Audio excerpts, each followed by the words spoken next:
châu này chụp nó long spiên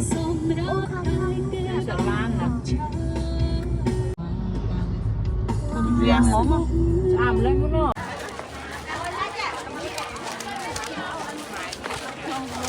chạy lệch này mời lệch thế nào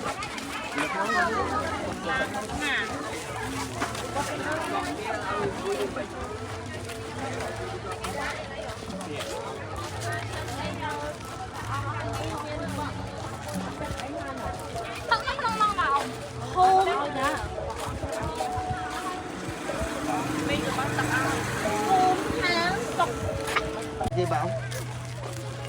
đấy còn có gì mà đại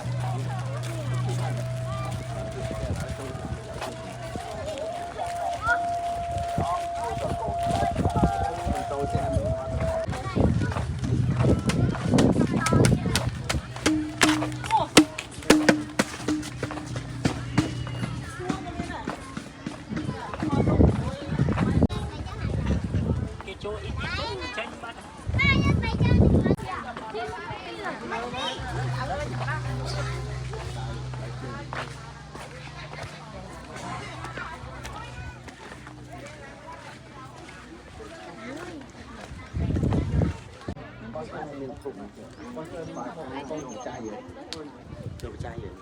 có chơi một con chơi trò vậy nè